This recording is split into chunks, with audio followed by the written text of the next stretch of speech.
तो माय निफ्टियंस में आपका फिर से स्वागत है। आज की क्लास में हम लोग देखने जा रहे हैं क्या, मैनेजमेंट अकाउंटिंग। मैनेजमेंट अकाउंटिंग का क्या मतलब है, इसको आप समझने की कोशिश करें और इजी डेफिनेशन में आपको देने की कोशिश करूंगा। देखो, मैनेजमेंट अकाउंटिंग का एकदम साधारण सा डेफिनेशन मैं आपको दे रहा हूं। फाइनेंशियल अकाउंटिंग और या फिर कॉस्ट अकाउंटिंग होने के बाद, मैं क्या कर रहा हूं, ध्यान से सुनिए। फाइनेंशियल अकाउंटिंग या कॉस्ट अकाउंटिंग होने के बाद अकाउंटेंट के द्वारा जो भी एक्टिविटी की जाती है, हम उसको मैनेजमेंट अकाउंटिंग कहते हैं। और वो एक्टिविटी किस लिए की जाती है? मैनेजमेंट को बेहतर करने के पॉइंट ऑफ व्यू से की जाती है। तो फिर से समझिए, मैनेजमेंट को, बिजनेस के मैनेजमेंट को बेहतर करने के पॉइंट ऑफ व्यू से फाइनेंशियल अकाउंटेंट या कॉस्ट अकाउंटेंट के द्वारा जो एक्टिविटी की जाती है, उस अकाउंटिंग के समाप्त होने के बाद उसे हम मैनेजमेंट अकाउंटिंग कहते हैं। अगर फिर भी कंफ्यूजन है तो मैं फिर आपको समझाता हूं। देखो, किसी एक अकाउंटिंग को पहले बेस मानते हैं। देखो, फाइनेंशियल अकाउंटेंट का मेन काम क्या है?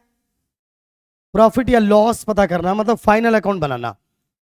कॉस्ट अकाउंटेंट का मेन काम क्या है? कॉस्ट को कंट्रोल करना, या फिर और बेहतर कहें तो कॉस्ट को रिड्यूस करना। इस पॉइंट ऑफ व्यू से कॉस्ट अकाउंटेंट काम कर रहा होता है। अगर इन दोनों अकाउंटिंग में बात करें कि किसका दायरा ज्यादा बड़ा है, अभी कौन से दो अकाउंटिंग की बात कर रहे हैं हम? फाइनेंशियल अकाउंटिंग, ध्यान से समझिए। फाइनेंशियल अकाउंटिंग, उसके बाद कॉस्ट अकाउंटिंग, उसके बाद आता है एक तीसरा अकाउंटिंग। आप देख रहे हो क्या है ये? Management accounting. इन दोनों के बेस पर जो अकाउंटिंग होता है ना, उसे क्या बोलते हैं हम? मैनेजमेंट अकाउंटिंग कहते हैं। मैनेजमेंट अकाउंटिंग कभी भी मैनेजमेंट को बेहतर बनाने के पॉइंट ऑफ व्यू से किया जाता है। मैनेजमेंट को बेहतर बनाया कब, किस लिए जाता है? फ्यूचर के पॉइंट ऑफ व्यू से।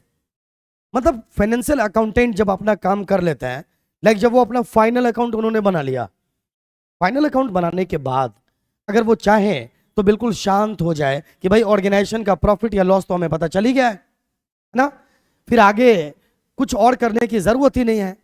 ऐसे भी काम चल सकता था, लेकिन हम थोड़ा एक कदम और आगे चलते हैं।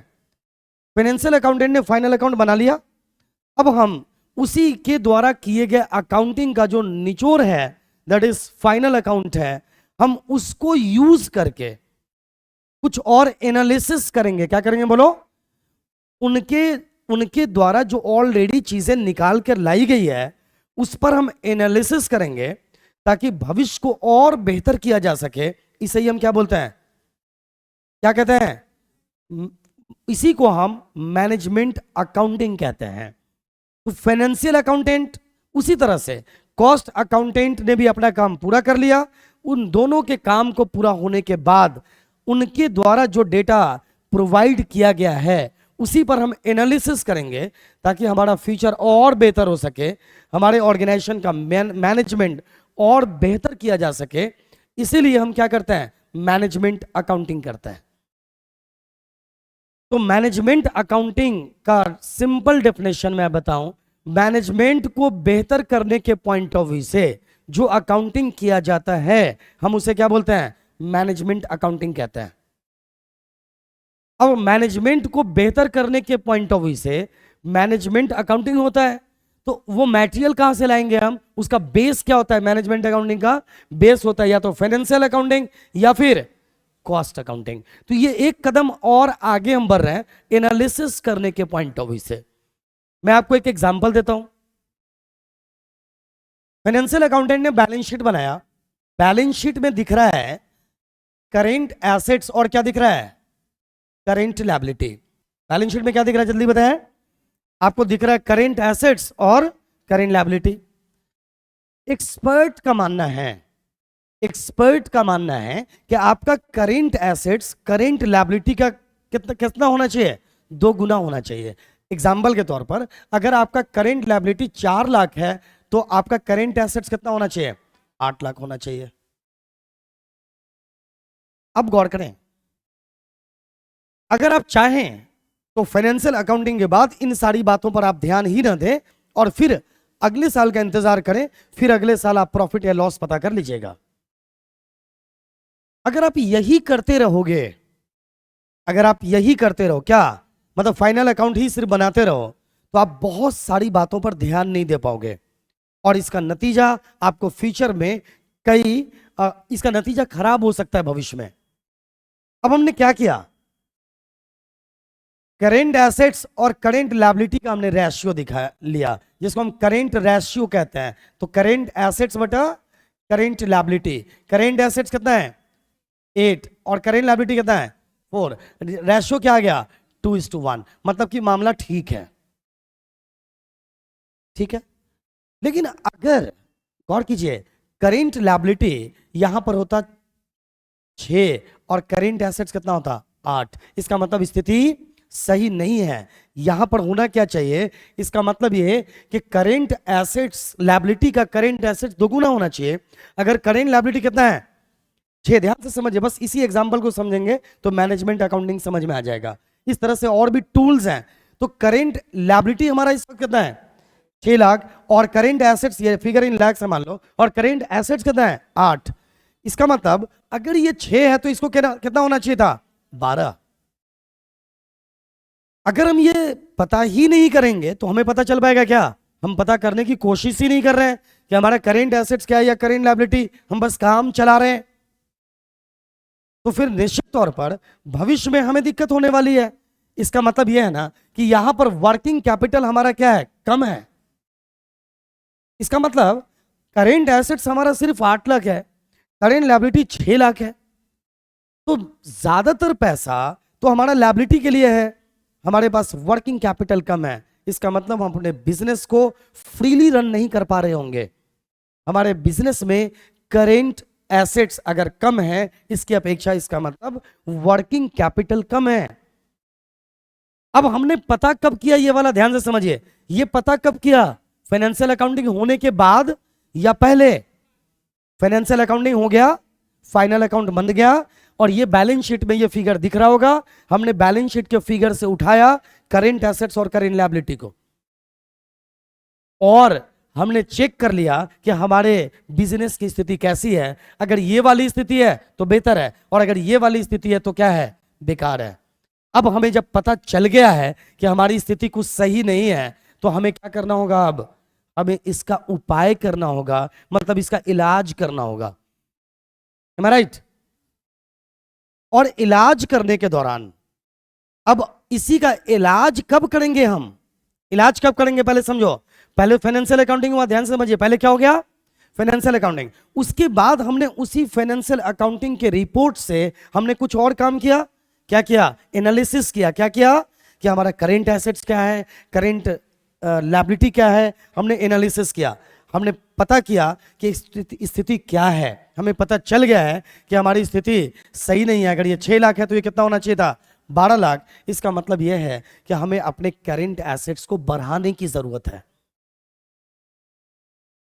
अगर करेंट एसेट्स को हमने अभी नहीं बढ़ाया तो आने वाले साल में point to be noted, future में हमें परेशानी हो सकती है। परेशानी क्या हो सकती है, हमारा वर्किंग कैपिटल कम होगा, हम फ्रीली गुड्स नहीं खरीद के ला पाएंगे या क्रेडिटर को हम टाइम पे पेमेंट नहीं कर पाएंगे।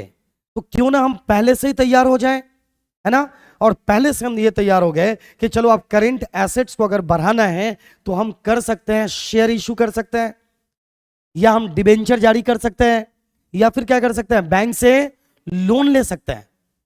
ये सारा काम करके हम अपना करेंट एसेट्स को बढ़ा सकते हैं। अब जरूरत ही यही है। या फिर और भी उपाय है, हम अपने करेंट लायबिलिटी को ही कन्वर्ट कर सकते हैं किसमें, मान लो कोई क्रेडिटर है, और भी उपाय है हमारे पास। हमारा कोई क्रेडिटर है जिससे हमने 2 लाख रुपया लिया हुआ है ना, क्रेडिटर मतलब हमने लिया हुआ है, उसको हमने कहा भाई सुनो एक काम करो ना, तुम्हारे इस पैसे को हम शेयर में कन्वर्ट कर देते हैं। जैसे ही हम इसके पैसे को 2 लाख को शेयर में कन्वर्ट करेंगे तो ये करेंट लायबिलिटी घटेगा और क्या बढ़ जाएगा, शेयर कैपिटल बढ़ जाएगा। इसका मतलब ये कितना हो जाएगा अब 4 लाख और ये कितना है 8, हमने रेशियो कितना बना दिया 2:1। तो एक्सपर्ट का मानना है कि करेंट रेशियो को 2:1 बना के रखो तो आपके बिजनेस की स्थिति अच्छी है। तो क्या कर रहे हैं हम यहां पर? एनालिसिस कर रहे हैं। इसी एक एग्जांपल से इंटायर मैनेजमेंट अकाउंटिंग समझ सकते हो। यहां पर हमने क्या किया बताइए? हमने एनालिसिस किया। एनालिसिस कब किया? बोलो, एनालिसिस कब किया? फाइनेंशियल अकाउंटिंग होने के बाद। इसलिए किया, फ्यूचर के पॉइंट ऑफ व्यू से किया। फ्यूचर में और बेहतर कैसे हमारा बिजनेस हो सकता है, इसको ध्यान में रखकर हमने किया। इसका मतलब अगर हमने ये एनालिसिस किया और ये हमने करेक्टिव एक्शन ले लिया तो हमारा बिजनेस का मैनेजमेंट सुधरेगा या नहीं सुधरेगा? इसका मतलब ये सारा एनालिसिस हमने क्यों किया? मैनेजमेंट को बेहतर बनाने के पॉइंट ऑफ व्यू से किया। इसलिए हम इसे क्या बोलते हैं? इसलिए क्या बोलते हैं? बोलो। इसीलिए हम इसको मैनेजमेंट अकाउंटिंग कहते हैं। तो मैनेजमेंट अकाउंटिंग की शुरुआत कब होती है? उसका बेस क्या है? कहां से बेस लेते हैं? फाइनेंशियल अकाउंटिंग या फिर कॉस्ट अकाउंटिंग को भी बेस मानकर हम मैनेजमेंट अकाउंटिंग कर रहे होते हैं। मगर अगर मेन बेस की बात करें तो हमारा क्या होता है? फाइनेंशियल अकाउंटिंग होता है। इसका मतलब समझ में आ गया होगा अभी आपको कि मैनेजमेंट अकाउंटिंग का रिलेशन मैनेजमेंट को बेहतर बनाने के पॉइंट ऑफ व्यू है, मतलब मकसद ये है। फिर साथ में ये है, इसका रिलेशन किससे होता है? फ्यूचर से होता है। तो मैनेजमेंट अकाउंटिंग अभी आपको समझ में आ गया होगा कि कितना इंपॉर्टेंट होता है किसी बिजनेस ऑर्गेनाइजेशन के लिए। मैं आपको इस पॉइंट ऑफ व्यू से बात करूं कि देखो, किसी की सेहत बहुत अच्छी है, किसी की सेहत अच्छी लग रही है उसे, मतलब उसे इनडायरेक्टली पता नहीं चल पा रहा है। नॉर्मली मैं आपको एक एग्जाम्पल के साथ बताता हूं, 2 in 1 काम बताता हूं। अक्सर आपने सुना होगा कि किसी को अचानक हार्ट अटैक आ गया। हार्ट अटैक आने के बहुत सारे रीजंस होते हैं। उसमें से जो एक रीजन है, देखो रीजन अचानक किसी को बहुत गहरे सदमा पहुंच जाए, है ना, बहुत ज्यादा खुशी भी कई बार हार्ट अटैक करवा देता है, समझ रहे हो। इसके अलावा ब्लॉकेज जो है ना, नली जो है उसमें ब्लॉकेज होना वो हार्ट अटैक का कारण बनता है। अब होता यह है, एक इंसान बहुत मस्ती में जिंदगी जी रहा है, कोई दिक्कत नहीं है, लेकिन आप सुनते होगे अचानक हार्ट अटैक आया। इसका मतलब यह है कि उसके ब्लड, मतलब कि जो नली है उसका, या उसको कह सकते हो कि जो हमारे अंदर नस होती है जहां से ब्लड सर्कुलेशन होता है हार्ट के रास्ते, वो एक्चुअल में क्या है ना, उस पर ब्लॉकेज बनता जाता है। ब्लॉकेज बनता जाता है, ये नली है, यहां से ब्लड का आना जाना है, वो क्या होता है कि ये धीरे धीरे इस तरह से बढ़ता जाता है। ध्यान से देखिए, ये ब्लॉकेज होता जाता है, ये फैट होता है एक तरह का, समझ रहे हो। बहुत सारे रीजंस होते हैं, जिस तरह से जो हम एडिबल ऑयल्स यूज करते हैं ना, उसमें ट्रांस फैट बहुत ज्यादा होता है। हमारे देश में आपको बताएं कि अब ये आपको लग रहा होगा कि मेडिकल की क्लास स्टार्ट हो गई। हमारे देश में हार्ट अटैक का मामला बहुत बढ़ रहा है। और आपको बता दें, वर्ल्ड हेल्थ ऑर्गेनाइजेशन ने बहुत पहले इंडिकेट कर दिया था कि आने वाले दिनों में हार्ट अटैक की घटनाएं बहुत बढ़ने वाली है। उसका रीजन क्या है? अब आज के दौर में देखोगे बहुत सारा डेथ हार्ट अटैक से हो रहा है, इसका रेशियो काफी ज्यादा बढ़ गया है। उसका जो रीजन हमारे देश में है, उसका रीजन है ट्रांस फैट। हम लोग बहुत बड़े मात्रा में यूज करते हैं। ये जो जितना खाने वाला तेल है ना, उसमें ट्रांस फैट की मात्रा नॉर्मल से बहुत ज्यादा है, ठीक है। और यही रीजन है कि ये हमारे यहां पर आकर ब्लॉकेज बना रहा है। अब यहां तक तो इतना तो जगह है ना, काम चल रहा है, यही कई बार और बढ़ जाता है ना, बस यहां पे बहुत पतली सी छोटा सा रास्ता बना। अब इसी की वजह से ये ब्लॉकेज होता है, और इंसान को जब पूरी तरह से ब्लड सर्कुलेशन नहीं हो पाता है हार्ट में, तो वही क्या कर जाता है, ब्लॉक हो जाता है, और उसी को हम हार्ट अटैक कहते हैं। समझ में आई बात? तो बायो के स्टूडेंट के लिए भी काफी बेनिफिशियल हो गया। अब गौर कीजिए, हार्ट अटैक क्यों आया? अगर वो व्यक्ति, जिंदगी हम लोग जीते हैं फ्यूचर में, भाई आने वाले दिनों में जीना चाहते हैं हम, ध्यान से समझिए। अगर वो इंसान अपनी जांच कर रहा होता टाइम टू टाइम, समझ रहे हो क्या, अगर वो पहले पता कर लेता कि ब्लॉकेज तो नहीं है, तो अगर ये ब्लॉकेज आधा था, उसी समय अगर अलर्ट हो जाता, तो निश्चित तौर पर वो फैटी चीजें खाना बंद करता। एम आई राइट? ऐसी चीजों से बचता जो कि ये ब्लॉकेज और बनाएगा, तो निश्चित तौर पर उसका हार्ट अटैक फ्यूचर में नहीं होता। Be positive. तो इस पॉइंट ऑफ व्यू से अगर हम कहें तो इसको क्या करना चाहिए, टाइम टू टाइम जांच कर लेनी चाहिए। क्या मतलब अपने बॉडी के डिफरेंट चीजों का एनालिसिस करते रहना चाहिए। इससे क्या होगा कि अचानक ब्लॉकेज नहीं होगा, हार्ट अटैक नहीं होगा और डेथ नहीं होगा। समझ में आई बात? उसी तरह से बिजनेस के लिए भी है मैनेजमेंट अकाउंटिंग। चीजें चेक करते रहो, बीच बीच में एनालिसिस करते रहो। अगर आपने नहीं किया तो आपको पता नहीं, आप अंदाजा लगा नहीं रहे हो, बीच बीच में आप चीजें नहीं देख रहे हो, चीजें धीरे धीरे धीरे धीरे खराब हो रही है, खराब हो रही है। अचानक क्या होगा? ब्लॉकेज होगा, बिजनेस ठप पड़ेगा, आप उसको कंट्रोल नहीं कर पाओगे, मुश्किल हो जाएगा। मेरे ख्याल से बेस्ट एग्जांपल है, आपको चीजें समझ में आ गई होगी। मैनेजमेंट अकाउंटिंग क्या है ना, मैनेजमेंट अकाउंटिंग चीजें जांच करते रहो। अलग अलग सैकड़ों तरीके हैं। जैसे मैंने अभी आपको रेशियो बताया ना, यही है रेशियो एनालिसिस। इसको क्या बोलते हैं हम? रेशियो एनालिसिस करो। अब रेशियो एक ही टाइप का नहीं है, अनेकों टाइप का रेशियो है। आप कम से कम 40-45 टाइप के रेशियोज को पढ़ोगे। 12th के बच्चों को करीब 20 टाइप के रेशियोज को पढ़ाया जाता है, बल्कि 60 टाइप के ratios.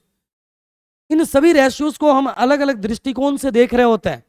Example, average collection period क्या है हमारा, डेटर टर्नओवर रेशियो क्या है, हम ये भी देखते हैं, समझने की कोशिश कीजिए।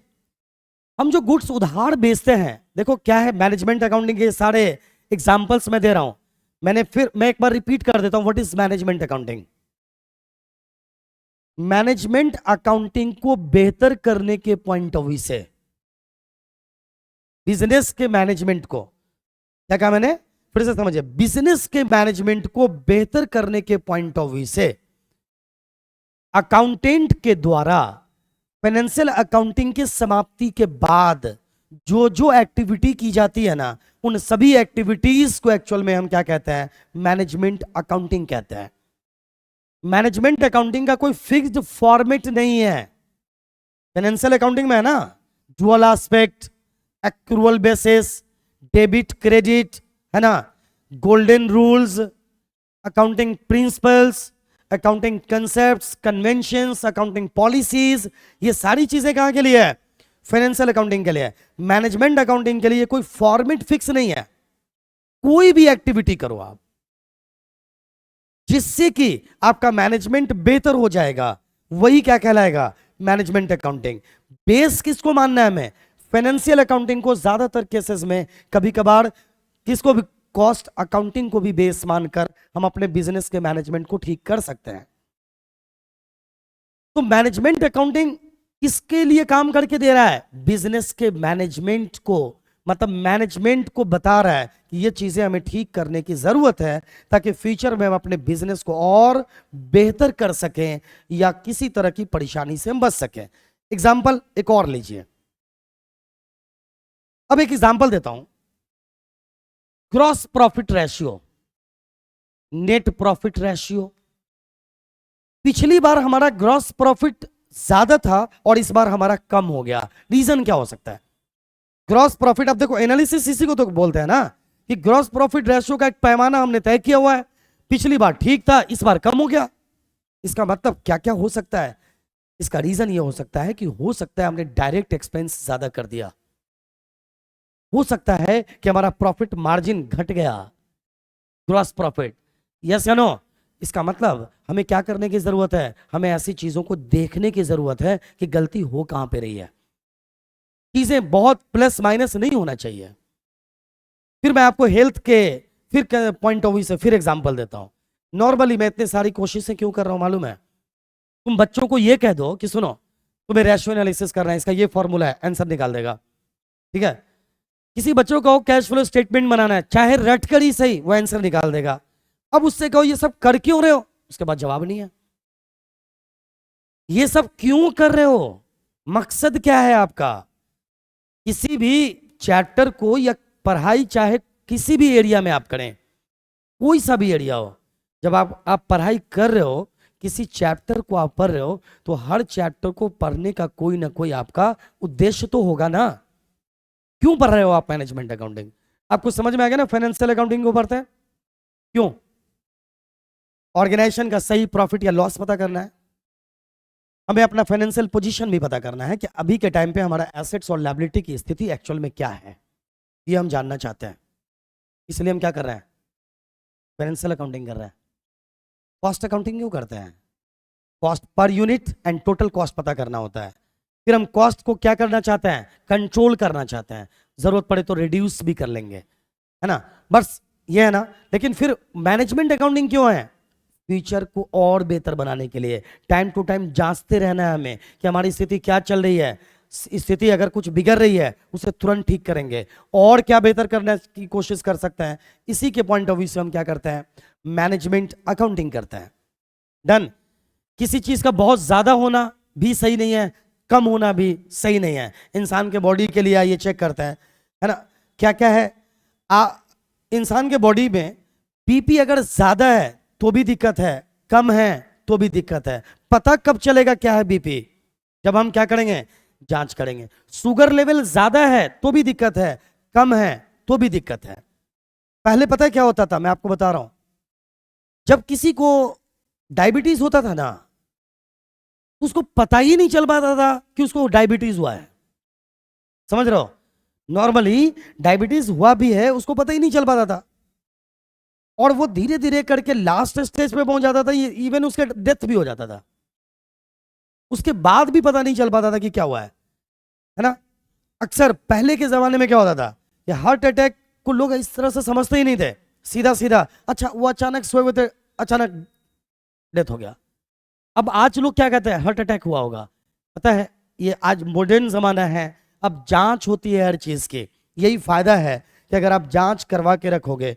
और एक बात मैं आपको पर्सनल राय देता हूं, ये सारे जांच वांच वगैरह तो करवाते ही रहिए, करवाना ही चाहिए इंसान को। सबसे बेहतर आइडिया क्या है कि आप एक्सरसाइज करते रहिए, आप डाइट, बैलेंस डाइट लीजिए, सुबह सुबह एक्सरसाइज कीजिए, तो टाइम टू टाइम आपको इसको जांच करने की जरूरत भी नहीं पड़ेगी। लेकिन अगर इसको हम जांच लें फिर भी तो बेहतर रहेगा, एम आई राइट। तो उसी तरह से आप सारी चीजें बेहतरीन ढंग से करते रहिए बिजनेस के अंदर, लेकिन टाइम टू टाइम इन चीजों को पता करते रहिए। चलिए मैं एक एग्जांपल और देता हूं। हम गुड्स बेचते हैं उधार। हमें यह देखने की जरूरत है कि एवरेज कलेक्शन पीरियड क्या है। मतलब हमने सैकड़ों ग्राहकों को गुड्स उधार बेचा हुआ है, हमें डेटर टाइम पे पैसा दे रहा है नहीं दे रहा है, बात समझ रहे हो।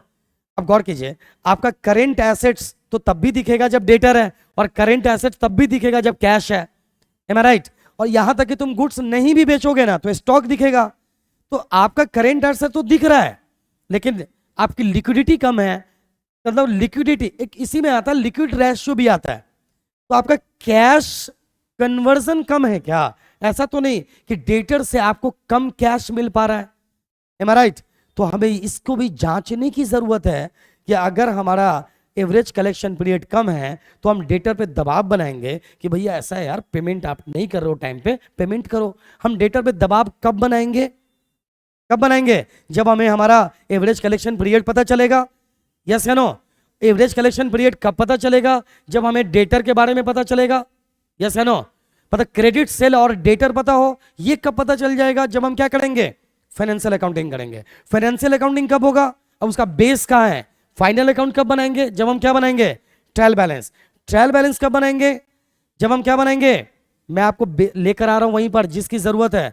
ट्रायल बैलेंस कब बनाएंगे, जब हम लेजर बनाएंगे। लेजर कब बनाएंगे, जब हम जर्नल करेंगे। शुरुआत वहीं से आ गई ना कि आप चीजों को रिकॉर्ड करना स्टार्ट कीजिए। अगर हम रिकॉर्ड ही नहीं करेंगे तो फाइनेंशियल अकाउंटिंग ही नहीं होगा, तो मैनेजमेंट अकाउंटिंग कहां होगा, और फिर हम बिजनेस के मैनेजमेंट को ठीक कहां कर पाएंगे।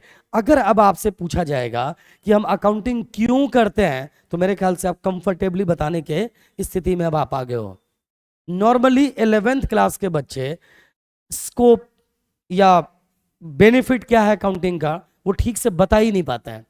कई बार ऐसा भी सोच लिया जाता है कि अच्छा हम अगर लिख लेंगे तो क्या हो जाएगा, ज्यादा थोड़ी कमाई हो जाएगी। जी नहीं, लिखने का फायदा कहां तक जा रहा है इसको आपको समझने की कोशिश करनी है। अब जितने एग्जाम्पल्स मैंने दे दिया है इतना काफी है आपको चीजों को समझने के लिए। हम एक और एग्जाम्पल देते हैं, मतलब जितने एग्जाम्पल्स मैं दे रहा हूं एक तरह से उतने चैप्टर्स को समाप्त कर रहे हो आप, और यही सारी चीजें आपको आगे काम आनी है। जैसे देखो, हम इसके अंदर मैनेजमेंट अकाउंटिंग का ही पार्ट है कैश फ्लो स्टेटमेंट। हमें ये देखने की जरूरत है। अब देखो, कैश कहीं से भी आया ये काफी नहीं है, कैश आ गया ये काफी नहीं है, कैश कहां से आया देखने की जरूरत यह है।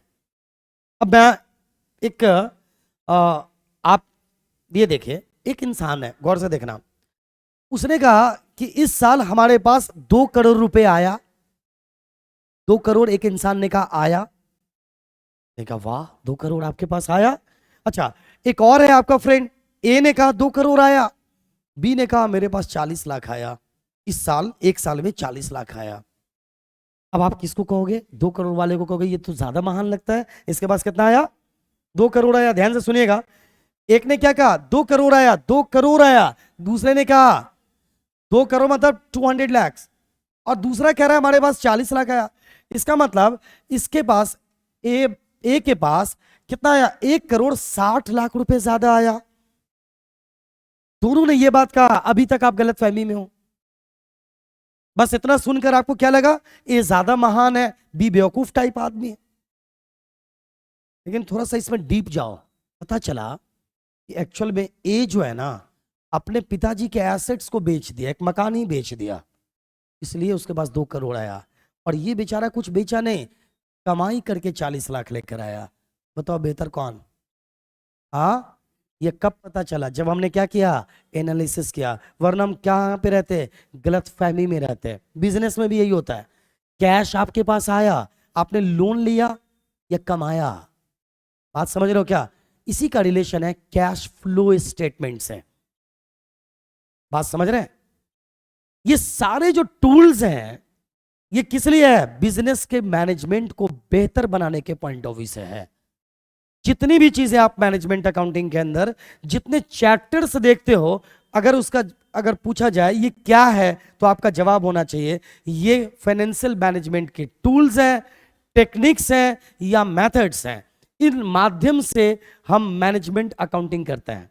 मैनेजमेंट अकाउंटिंग का क्या है? ये टूल्स या मेथड या टेक्निक्स है। इस तरीके से हम मैनेजमेंट अकाउंटिंग कर सकते हैं। ये सारे ही चैप्टर्स आपको पढ़ना है इसके अंदर। अब मैं आपको सीधे सीधे अब आगे की जो भी बातें मैं करूंगा इजीली आपको समझ में आएगा। देखिए, मैनेजमेंट का डेफिनेशन, मैनेजमेंट अकाउंटिंग क्या? देखो, management accounting is comprised of 2 words, that is management and accounting. It is the study of managerial aspect. ये मैनेजमेंट के पॉइंट ऑफ व्यू से हम इसका स्टडी करते हैं। यस या नो? आगे है, it is the presentation of accounting information in such a way as to assist management in the creation of policy and day-to-day operation of an undertaking। Policy बनाना, मैंने आपको क्या कहा कि भाई हमारा भी एक एग्जांपल मैंने लिया कि एवरेज कलेक्शन पीरियड हमारा कम है, जरूरत क्या है? इसको बढ़ाने की। तो हम इसके अगेंस्ट पॉलिसी तैयार करेंगे ना कि ऐसा क्या करें। ये सिर्फ डेफिनेशन ही रह जाता है दिमाग में, रट लेते हैं बच्चे। क्या करें ऐसा कि हमारा कलेक्शन पीरियड जो है ना वो कम हो जाए, ज्यादा नहीं हो, मतलब कि हम उसको कम से कम कर सकें। मान लो 3 मंथ्स, 4 मंथ्स, 5 मंथ्स है, तो कैसे हम इसको 3 मंथ्स पे ला सकते हैं, कैसे 2 मंथ्स पे ला सकते हैं? इसके लिए क्या करेंगे? हम पॉलिसी तैयार करेंगे, है ना। पॉलिसी मतलब नए आइडिया डेवलप करना। ऐसा क्या करें जो हम इस चीज को सही कर सकते हैं, इसके लिए जो विचार विमर्श करते हैं, जो तरीका अपनाते हैं, इसी को बोलते हैं पॉलिसी बनाना। समझ रहे हो ना? तो ये मैनेजमेंट अकाउंटिंग एक्चुअल में क्या है, समझ में आ गया? यहां पर दिख रहा होगा, it relates to the use of accounting data collected with the help of, ध्यान से देखिए, विद द हेल्प ऑफ कौन? Financial accounting and. तो किस डेटा से को की मदद से हम मैनेजमेंट अकाउंटिंग करते हैं? फाइनेंशियल अकाउंटिंग और दूसरा क्या? Cost accounting. इन डेटास की मदद से हम क्या करते हैं? फाइनेंशियल अकाउंटिंग करने की कोशिश, सॉरी मैनेजमेंट अकाउंटिंग करते हैं। किसके? फाइनेंशियल अकाउंटिंग का डेटा। और किसका, कौन सा डेटा लेते हैं? तो डेटा कहां से उठाते हैं? बोलो, डेटा कहां से उठाते हैं हम? डेटा उठाते हैं हम फाइनेंशियल अकाउंटिंग या कॉस्ट अकाउंटिंग से। देन उससे हम क्या करते हैं? मैनेजमेंट अकाउंटिंग करते हैं। यहां तक की बातें समझ में आई? अब आइए, कुछ लोगों ने, अब इसका हिंदी भी लिख दिया गया है। प्रबंधकीय लेखांकन 2 शब्द प्रबंध और लेखा से मिलकर बना है। यह लेखांकन के प्रबंधकीय पहल का अध्ययन है। यह लेखांकन जानकारी की इस तरह से प्रस्तुति है जिससे नीति के निर्माण और किसी उपक्रम के दिन प्रतिदिन के संचालन में प्रबंध को सहायता मिलती है। इस प्रकार यह प्रबंधन द्वारा नीति निर्माण, योजना नियंत्रण और निर्णय लेने के उद्देश्य से वित्तीय लेखांकन और लागत लेखांकन की सहायता से एकत्रित किए गए डेटा के उपयोग से संबंधित है। पूरी तरह से आपके दिमाग में बातें घुस गई होंगी। अब एनी प्रॉब्लम, कोई दिक्कत है? अब आइए सम लीडिंग डिफिनेशंस, कुछ एक्सपर्ट ने डिफिनेशन दिया है कि क्या होता है ये मैनेजमेंट अकाउंटिंग। देखिए आर.एन. एंथोनी ने क्या कहा, management accounting is concern with accounting information that is useful to management. Accounting information जो मैनेजमेंट के लिए बेहतर है, इसका रिलेशन बताया इन्होंने। फिर और भी महान व्यक्तियों ने, टी.जी. रोज ने भी मैनेजमेंट अकाउंटिंग का डिफिनेशन दिया। Management accounting is the adaptation and analysis. ध्यान दीजिए, एनालिसिस। देखो मैनेजमेंट अकाउंटिंग का रिलेशन एक शब्द से अगर सबसे ज्यादा है तो उसको क्या बोलेंगे हम? एनालिसिस। दैट इज विश्लेषण। विश्लेषण ही करते हैं मैनेजमेंट अकाउंटिंग में। विश्लेषण करने के बाद जो हमें रिजल्ट मिलता है ना, अगर पॉजिटिव है, फेवरेबल है तो बहुत अच्छी बात है। अगर अनफेवरेबल है तो क्या करते हैं हम? अगर अनफेवरेबल है तो क्या करते हैं? अब सोचो स्टैंडर्ड कॉस्टिंग क्या है एक्चुअल में? स्टैंडर्ड कॉस्टिंग भी एक तरह से मैनेजमेंट अकाउंटिंग ही है क्या? समझिए कैसे, ये भी एक टेक्निक है। अब अगर हमारा कोई चीज अनफेवरेबल है तो हम उसके अगेंस्ट क्या करेंगे? पॉलिसी तैयार करेंगे, नहीं करेंगे? और उस पॉलिसी को बनाकर हम बेहतर करेंगे भविष्य को। तो कुल मिलाकर analysis of accounting information and its diagnosis. Diagnosis समझ में आ रहा है? Diagnosis and explanation in such a way to assist management. Diagnosis health से रिलेटेड भी है, समझ रहे हो ना? हाँ, वो सारी चीजें आप समझ में आ रही हो। मैंने सारी बातों का पहले ही आपको एग्जाम्पल दे दिया है। अब ये सारी चीजें आपको समझ में आ जाएंगी, आपको सिर्फ देखने की जरूरत है। टेक्निक्स ऑफ सेलेक्टिव नेचर्स, समझ लो क्या? हम उन्हीं चीजों को यहां से उठाते हैं। अब ऐसा नहीं है कि फाइनेंशियल अकाउंटिंग या कॉस्ट अकाउंटिंग, सभी चीजों पे हम जबरदस्ती का बैठ के देखते रहते हैं। जो हमारे उसमें काम की चीजें लगती है, हम उस डेटा को लेकर आते हैं और उसको एनालिसिस करके पॉलिसी तैयार करते हैं ताकि भविष्य को बेहतर कर सके। फिर आगे है कंसर्न विथ फ्यूचर। इसका रिलेशन किससे है? फ्यूचर से है क्या? फ्यूचर को और बेहतर बनाना है। प्रोवाइडिंग अकाउंटिंग इंफॉर्मेशन, या मैं अकाउंटिंग इंफॉर्मेशन प्रोवाइड करता है टेकिंग इंपोर्टेंट डिसीजंस, हम इंपोर्टेंट डिसीजंस ले पाते हैं। इंक्रीज इन एफिशिएंसी, निश्चित तौर पे समझिए पॉलिसी बनाओगे तो क्या हुआ? पॉलिसी बनाना मतलब आप एक बेहतरीन डिसीजन लेते हो। फिर इससे क्या होता है ना, मैनेजमेंट के लोगों की एफिशिएंसी बढ़ती है क्या? हम इससे क्या करते हैं? एफिशिएंसी बढ़ाते हैं। कार्य क्षमता में वृद्धि होगी, नहीं होगी? 100% कार्य क्षमता में वृद्धि होगी। आगे पॉइंट को और चेक करें तो अब आइए, नो स्पेसिफिक रूल्स फॉलोड। इसमें कोई स्पेसिफिक रूल, मैंने आपको यह बात भी बता दिया है कि कोई खास रूल इसके अंदर नहीं, इसका एक अपना ही तरीका है। जैसे कि फाइनेंशियल अकाउंटिंग में रूल्स फॉलो करते हैं, जैसा कि कॉस्ट अकाउंटिंग में भी रूल फॉलो होता है ना, कि कॉस्ट अकाउंटेंट क्या कहते हैं कि भाई हम किसी भी प्रोविजन को नहीं लेंगे, है ना? तो यहां पर कोई अलग से रूल नहीं है।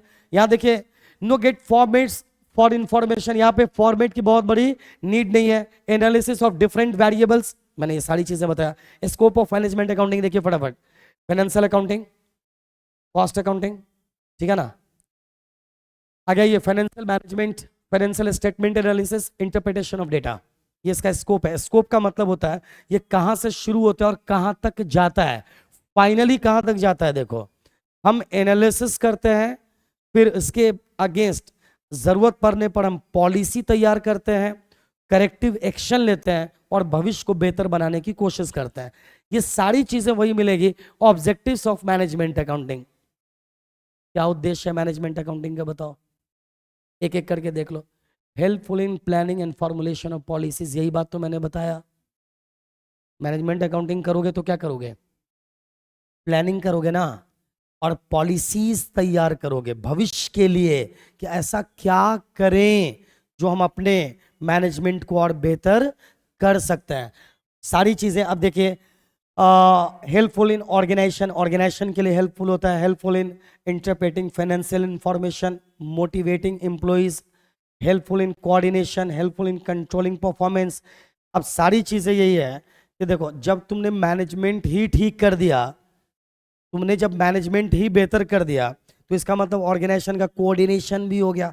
उसके अंदर कोऑर्डिनेशन हो गया, इसके अलावा एम्प्लॉइज मोटिवेट भी हो गए। अब आपने बेसिक अगर 12th क्लास से देखा होगा कि कहाँ से कहाँ तक जाता है मैनेजमेंट, प्लानिंग, उसके बाद ऑर्गेनाइजिंग, स्टाफिंग, डायरेक्टिंग, कंट्रोलिंग।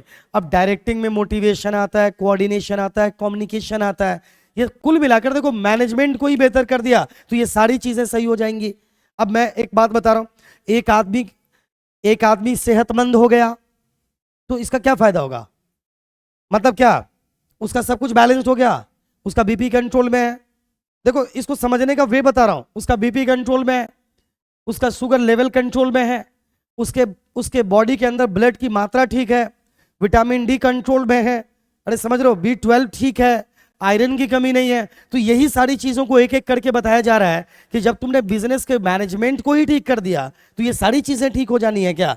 अब आइए, ये जो पॉइंट मैंने आपको बताया था ये लास्ट पॉइंट है, इसको भी देख लीजिए। यहां पर क्या लिखा हुआ है, टूल्स, टेक्निक्स या methods of financial analysis. Financial analysis मतलब क्यों करते हैं, फाइनेंशियल मतलब मैनेजमेंट अकाउंटिंग के पॉइंट ऑफ व्यू से करते हैं। कौन कौन से टूल से आप मैनेजमेंट अकाउंटिंग करते हो, यहां पर जो भी चीजें आप देख रहे हो एक्चुअल में यही पढ़ना है आपको मैनेजमेंट अकाउंटिंग चैप्टर के अंदर। क्या क्या पढ़ना है समझ लीजिए। कंपैरेटिव स्टेटमेंट पढ़ेंगे, मतलब हम 2 साल का स्टेटमेंट ले लेते हैं, मान लो 2 साल का प्रॉफिट एंड लॉस अकाउंट ले लेते हैं, यानी इसको कह सकते हैं कंपैरेटिव इनकम स्टेटमेंट, या क्या लेंगे कंपैरेटिव बैलेंस शीट। फिर इसके बाद क्या आता है, common size financial statement, common size statement तैयार करता है। अगर अभी सारी चीजों को समझनी होती हैं, जैसे जैसे मैं ये चैप्टर स्टार्ट करूंगा आपके दिमाग में आ जाएगा कि अच्छा ये क्यों पढ़ रहे होंगे हम इसको, अभी समझ रहे हो क्या। तो कॉमन साइज स्टेटमेंट में क्या करता है कि हम किसी एक आइटम को 100 मानकर बाकी चीजों को उसी के पॉइंट ऑफ व्यू से रखते हैं ताकि चीजें समझने में आसान हो जाए। टूल्स ऑफ फाइनेंशियल एनालिसिस, ये इसको रिपीट कर दिया गया चाहिए, it is called trend analysis. अच्छा यहां पर है कैश फ्लो स्टेटमेंट, क्या है बोलो, कैश फ्लो स्टेटमेंट।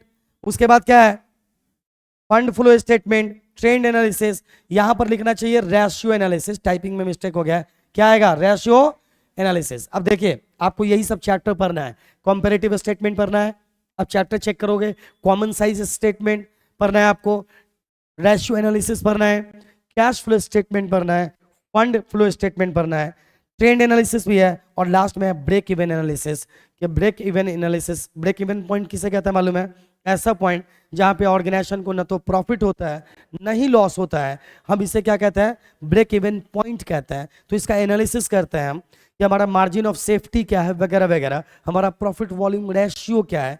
अब सारी चीजें एक बात तो अभी आज ही खत्म कर नहीं देना है। अब एक चीज जरूर होगी कि आगे जब भी आप कोई चैप्टर देखोगे मैनेजमेंट अकाउंटिंग का तो ये सारी चीजें उससे जुड़ी रहेंगी, इसके लिए आपको अब आगे परेशानी बिल्कुल भी नहीं होनी है। आज के लिए इतना काफी है, बेस्ट ऑफ लक।